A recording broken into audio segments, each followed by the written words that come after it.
and 360-degree coverage from the Dravidian heartland. The land of Mishti is also known for its bitter politics. I have seen much water flow under the house.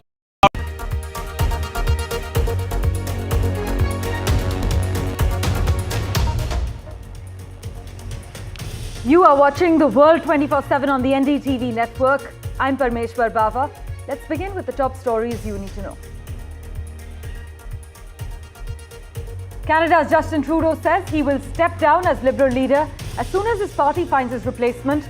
This actually means he will not lead the Liberals into Canada's next federal election that's scheduled for October, but far more likely to take place this spring.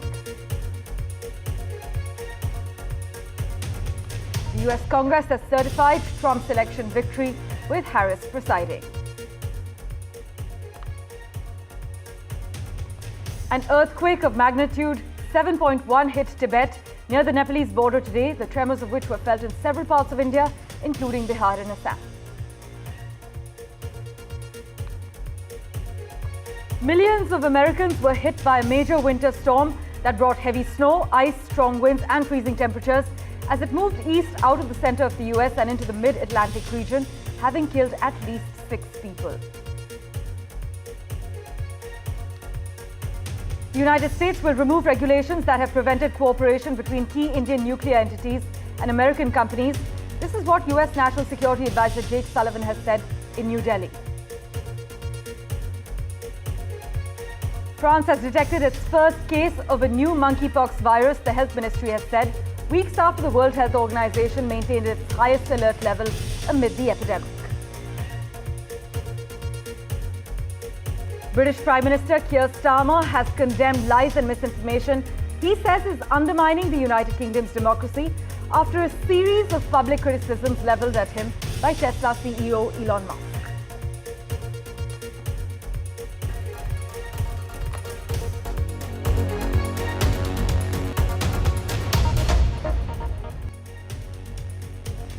Well, our big focus, an earthquake of magnitude 7.1 hit Tibet near the Nepalese border today, the tremors of which were actually felt in several parts of India, including Bihar and Assam.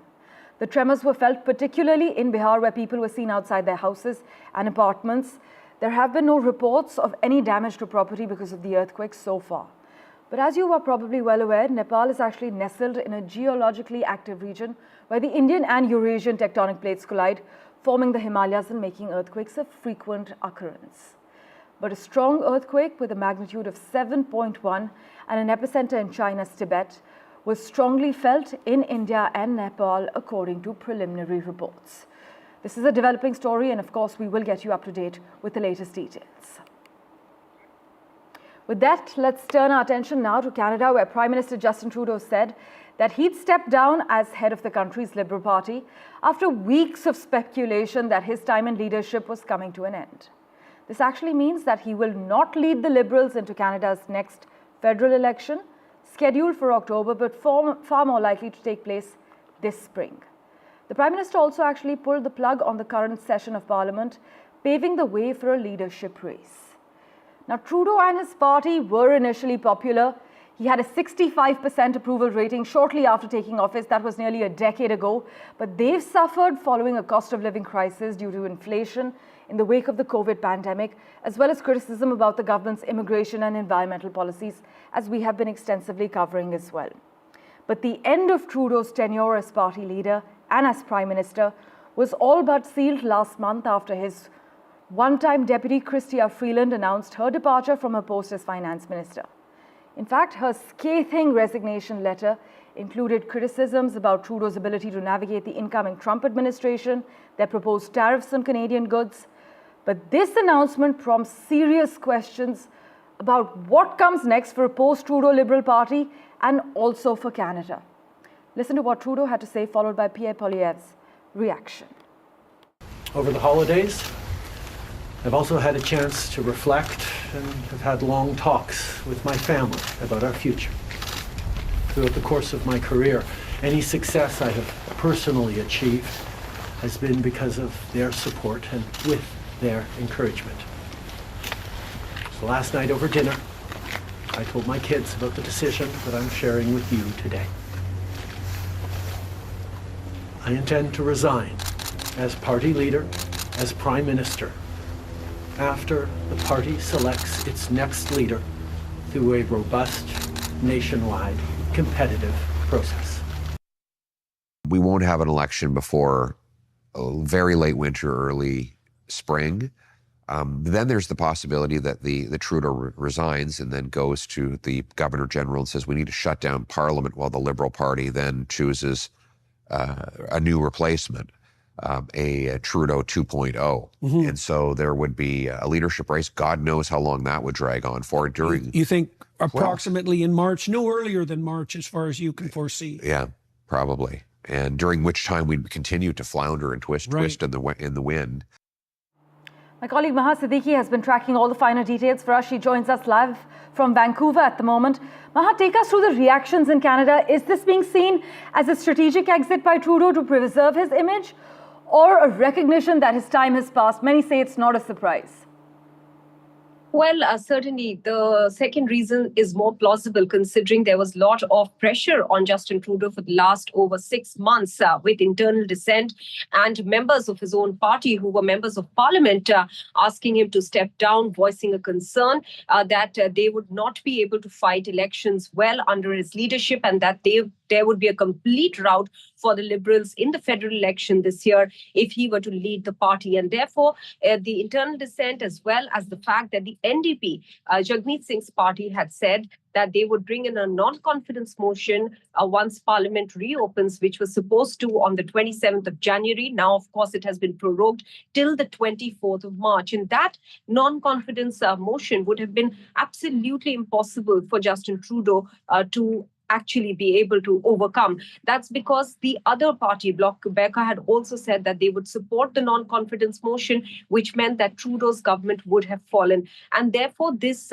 does seem like, in some sense, a face saver for him, an exit before it was really too late for the entire Liberal Party, and therefore a change of leadership now in the offing for the Liberal Party. However, Jagmeet Singh of the NDP has said that even with the change of leadership, they are unlikely to support this government any further. So come 24th of March, we'll have to see whether the new party leader chosen by the Liberals over the next couple of weeks, how will that pan out? Now, the Liberal Party constitution, Parmeshwar, allows 90 days time to choose a leader, but there is some urgency here, considering that this is also the election year, and the Liberal Party needs to now come back from really behind and try to at least not face a rout that they were looking at in face of the rising inflation, the housing crisis in Canada.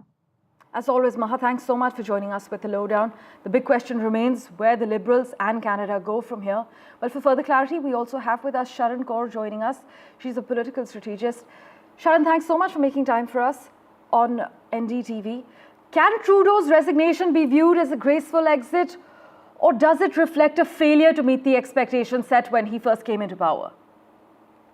Listen, I think what a lot of people need to remember is that when you have a government that's been in place for now 10 years almost, yes, you have a bit of that incumbency factor that comes into place, where we had COVID pandemic, where we had restrictions in the country, we had a cost of living crisis, high interest rates, and what was a very, I would say, a honeymoon phase in the beginning of his mandate turned into, I would say, not so much in the second half. So his resignation today, given on Wednesday, there's supposed to be a large caucus meeting with the National Caucus, it wasn't going to go well for him. And I think if he waited any longer for that caucus meeting to happen, it would have really, truly made it look like they pushed him out. So right. He quite frankly should have left sooner, when it wasn't so bad for him in terms of having a caucus revolt. But it is what it is, and he is now leaving. Well, Sharon, from political novice to a three-time Prime Minister, though, how should one evaluate Trudeau's legacy? Did his accomplishments actually outweigh his controversies, or have the latter come to define his term in office now? Well, I think in the immediate time right now, everyone's looking at all the negative things because it's easy, it's fresh. But I worked in this government for 5 years, and I can say from 2015 to 2020, there were some really good things that we did. There's measures that were put in place that took children out of poverty. There's so much work on reconciliation with the Indigenous communities. So it's really important that we look at the good things that the cabinet and the Prime Minister did as a whole. And you know what? It's important to look at the things that didn't work out as well either. But that every government's going to have their time, but there's the good and the bad. I do think that right now everyone's very focused on the negative, but time will tell what the legacy is. And I think he's going to have to keep his head up and look at all the good things that were done and reevaluate the things that were not so great. Well, you worked for Trudeau's government for 5 years, you've said. Would you say Canada's better off without Trudeau at the helm? And do you agree with those who say that Trudeau's charm has finally worn off with the Canadian electorate? I think given the time we're in right now in 2025, it's time for him to go. We have to remember when he came into office in 2015, the Liberal Party was polling in third place. Yeah. They weren't polling in majority territory. And he brought in something that the Liberals didn't have for a while. It was this celebrity factor. I've been to events with him where people cheer him on. They want to talk to him. They want to shake his hand. They want to hug him. And that lasted for quite some time. But that changed. I think after a certain period of time, specifically after COVID, people felt disenfranchised. Some of the virtue signaling that he did in his language really upset certain types of people, and it's changed. So I do think that for the sake of the country and the Liberal Party, it is time for him to go. And I think he's doing what he needs to do. And now we have to have a robust leadership race. There's been a lot of talk around whether Chrystia Freeland should just be voted in by caucus, which I strongly disagree with. We need to have a robust leadership battle because we need people to come forward and bring their ideas. It should not be an appointment whatsoever. Absolutely. Also, in terms of home ground for us in India, Trudeau's relationship with the Indian government has not been the most pleasant since the last few years. According to you, how much did his handling of this diplomatic situation, as many call it a disaster, actually damage Canada's standing on the world stage, or would you say it didn't impact it? Well, the Canada-India relations is a very difficult one for even people here in Canada to want to talk about. Yes. There's factions of groups, and we know what the issues are. We have a very large population of very pro-Khalistani individuals here in Canada. And I think the problem has always been is that people in government, not just Trudeau, they don't understand how one group doesn't represent the entire community, doesn't represent the entire Indian community, the entire Sikh community. And it's created this tension. And I think we've seen that here lately. And we saw that when he went back to India. And then we've also had, there's been claims of India's interference here in Canada. So I do think that whoever comes into place next needs to tread very carefully with the relationship with India. India is an important partner. And we have to work out these difficulties in a diplomatic way and a proper way. And we need to listen to the entire Indian diaspora community in Canada. And politicians need to look at all of them, not just specific demographics in certain groups. Well, thanks so much, Arun, for joining us. We will, of course, revert to you for regular updates as and when things settle down politically in Canada and see where the Liberals and Canada go from here. But thank you so much for making time for us on NDTV. Absolutely. With that, let's turn our attention now to the United States, where a severe winter storm threw life out of gear in more than a dozen states, affecting more than 60 million people from Kansas in the central United States to New Jersey on the East Coast. In fact, governors in several states, including Kansas, Kentucky, Arkansas, West Virginia, and Virginia, declared a state of emergency, and weather forecasts say the storm was moving towards the mid-Atlantic region. But more than 3 lakh customers in states across the eastern US are without power since the storm began. And by the way, aviation tracking website FlightAware reported over 100 flight cancellations across the United States.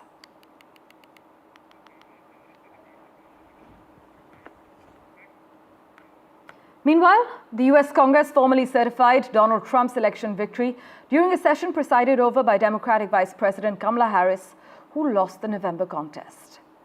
Well, she's cleared the way for Trump's inauguration in 2 weeks. It went like clockwork.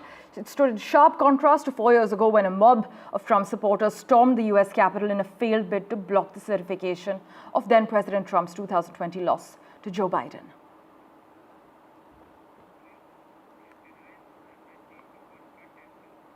Meanwhile, a New York judge rejected Donald Trump's request to delay sentencing set for later this week in his hush money case. Judge Juan Merchant ruled last week that Trump's sentencing should go ahead on Friday, despite his upcoming inauguration, rejecting his attorney's argument that his election victory should spell an end to the case. And meanwhile, let's get you an update as far as Donald Trump Jr.'s plans are concerned. Well, Donald Trump Jr. is heading to Greenland, visiting the Danish territory weeks after his father renewed suggestions that the US could somehow take control of it. In fact, the younger Trump is going for a day trip to shoot video content for podcasting and will not be meeting with any government officials or political figures as per initial reports. Now, Trump Jr. has said he has no plans to join his father's administration, instead intending to stay a key supporter of his father and his agenda from the outside. He's especially vocal online, where he often indulges in trolling and sharing memes, and hosts his own twice-a-week podcast, which is actually called Triggered with Don Jr.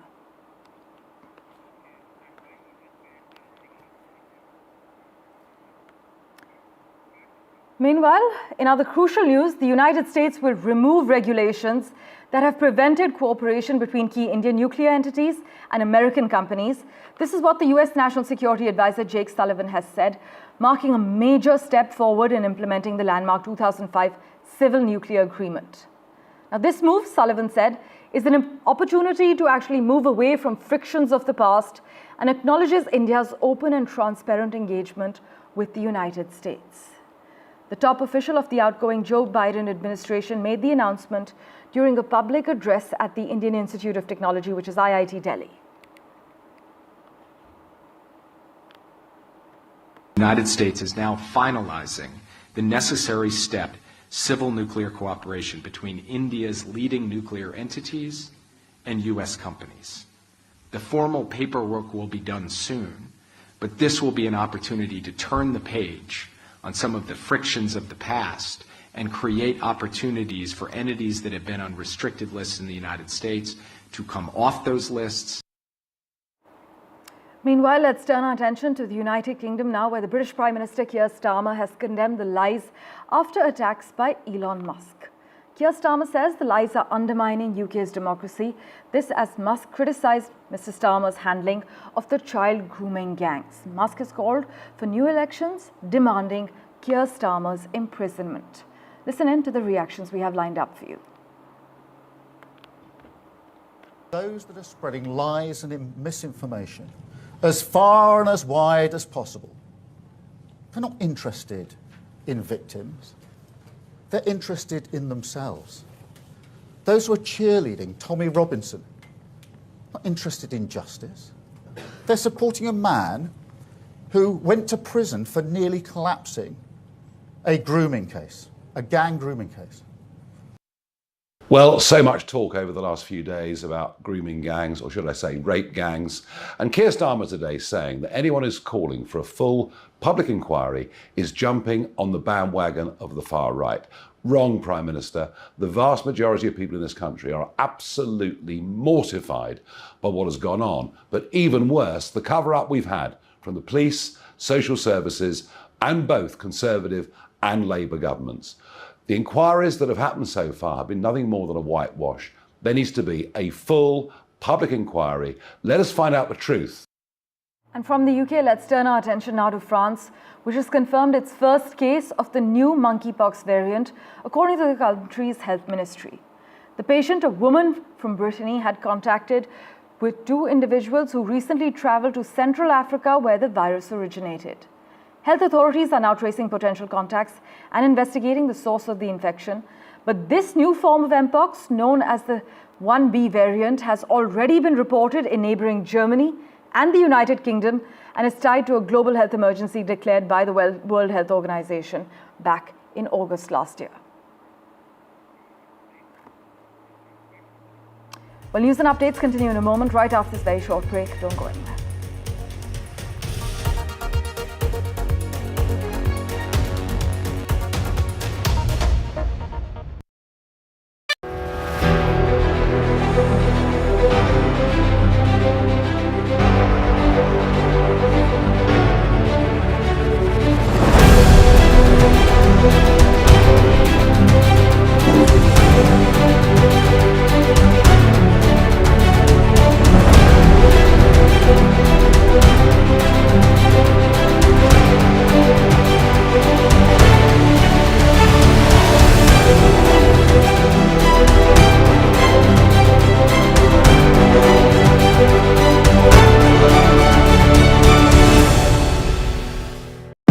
Today's interconnected world, India's voice is more crucial than ever. When India speaks, the world listens. At NDTV World, we are that voice, bringing you intelligent and insightful news from India and beyond. From geopolitics and diplomacy to economic shifts, migrations, tech disruptions, and the stories of our diaspora. We cover the news that shapes our global future. NDTV World, your new home for global news is here.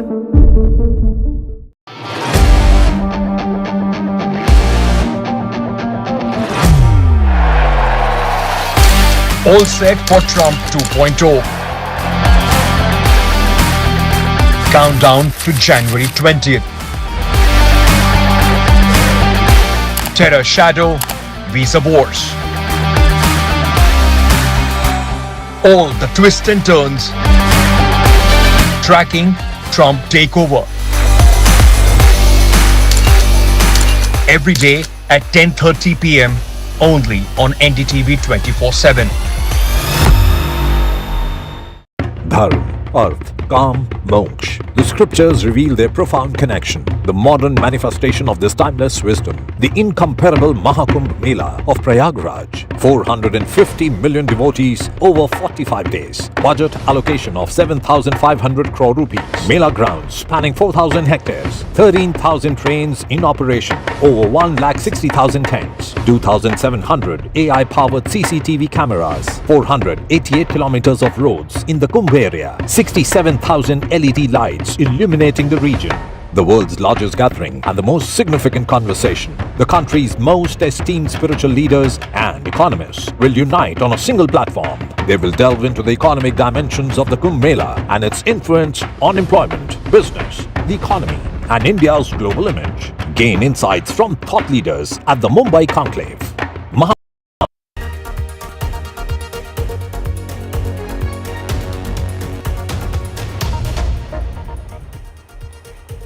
Well, Donald Trump has denied a newspaper report that said his aides were exploring tariff plans that would only cover critical imports, deepening uncertainty among business leaders about future US trade policies.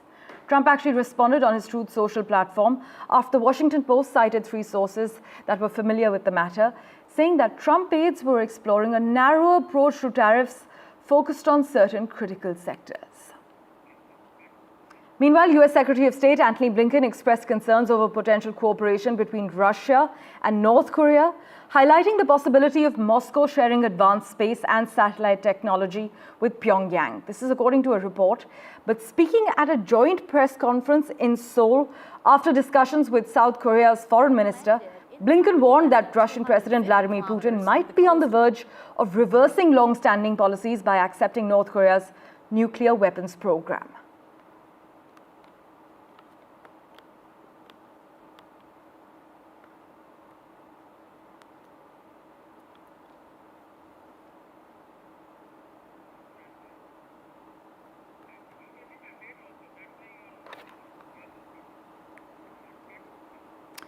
Well, in other news, US Steel and Japan's Nippon Steel sued the United States government in a last-ditch attempt to revive their attempted merger after President Biden blocked it last week on the basis that the transaction actually posed a threat to national security. The lawsuit filed in a federal court in Washington accused Mr. Biden and other senior administration officials of corrupting the review process for political gain and of harming steel workers and the American steel industry by blocking the deal under false national security pretenses. For further clarity, we have with us Ray Locker at the moment. Thanks so much, Ray, as always, for making time for us. Now, could this legal battle potentially have a negative economic impact on the industry? Or does the merger actually present a real threat to competition and national security? What are you picking up on? Well, I mean, this is in the eye of the beholder. Obviously, there are a lot of financial players behind the Nippon Steel, US Steel deal. They stand to make or lose a lot of money if this goes through or doesn't go through. And so they're willing to fight the court battle to make it happen. Usually when these determinations are made in terms of national security, there are a number of kind of mileposts that need to be met. And so you can demonstrate that you have the evidence to show that there are legitimate national security concerns. And I believe that the government feels that it has made that case very well here. And it remains to be seen. I mean, obviously, these people have the wherewithal to hire very expensive, very talented lawyers to pursue their case. But Ray, in light of the legal action that's taken by US Steel and Nippon Steel, what does this actually tell us about the future of US regulatory processes in relation to foreign investments? Well, I mean, look, we've had these problems before. We've had Chinese interests trying to buy a large port organization a few years ago. That was blocked. We've had other foreign entities trying to invest in U.S. companies. They have been blocked. So this is not really a surprise. Right. And by the way, Donald Trump opposes this deal too. So it's not as if U.S. Steel and Nippon Steel are going to get a better deal from the incoming Trump administration unless they find a way to get to him directly and make him change his mind, as he has on the ban on TikTok. Right. Well, let's see how this plays out. As always, Ray, thanks so much for joining us on NDTV. Thank you. With that, let's turn our attention now to Indonesia, where they've launched a program to provide free meals for nearly 90 million children and pregnant women. This initiative actually fulfills one of the president's central campaign promises. And Southeast Asia's largest economy has set an ambitious goal to reduce poverty and become an advanced high-income country by 2045. Indonesia actually formally joined the BRICS bloc of major emerging economies as a full member on Monday. And this free food scheme is aimed at combating malnutrition in children. It's seen as a cornerstone of that goal. But the high cost of this initiative, which is about $4 billion for this year alone, has raised concerns about whether the nation can actually afford it. And a quick entertainment update. Well, Jennifer Lopez and Ben Affleck have settled their divorce and are asking a judge to finalize their breakup. Lopez filed documents in a Los Angeles Superior Court that show the former couple settled their divorce through mediation in September last year, about a month after she filed for divorce. And while most of the financial details of their split were not publicly filed, neither star will pay the other spousal support. And Jennifer Lopez, by the way, will drop Affleck from her legal name once the divorce is finalized. As always, thank you so much for investing your time in watching this edition of The World 24/7. We'll keep tracking the latest updates for you. Do stay tuned.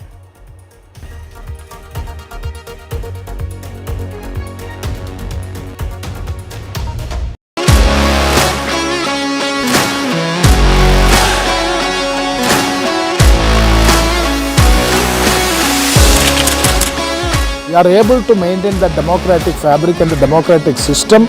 I want to do something that can make a difference. लगातार जनता की आवाज को सरकार तक पहुंचाने का काम मैं करता हूं.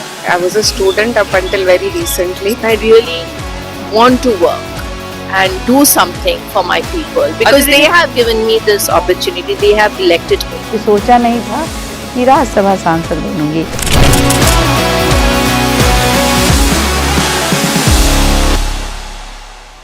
I've been reporting on all issues, big and small, from Andhra Pradesh, Telangana, rest of South India, bringing you all the action, all that you need to know, all that you want to know. The energy of Maximum City is infectious. I bring in that energy in our news coverage from financial capital, Mumbai. Covering from the southernmost part of India over the last 23 years, I bring in-depth and 360-degree coverage from the Dravidian heartland. The land of Mishti is also known for its bitter politics. I have seen much water flow under the Howrah Bridge, covering Bengal in all its vivid colors.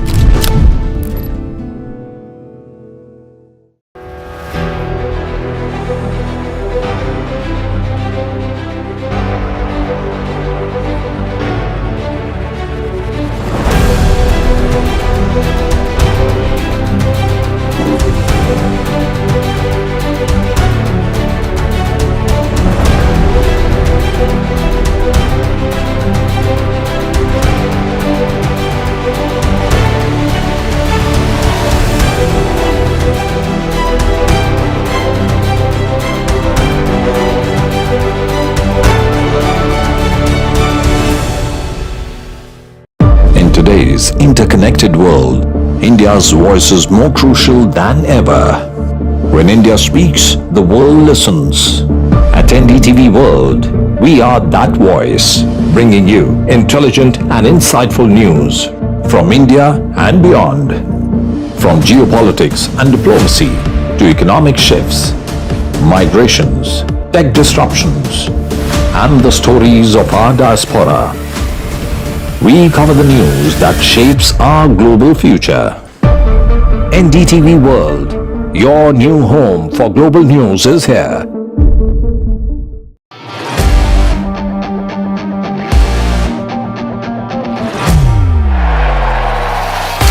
All set for Trump 2.0.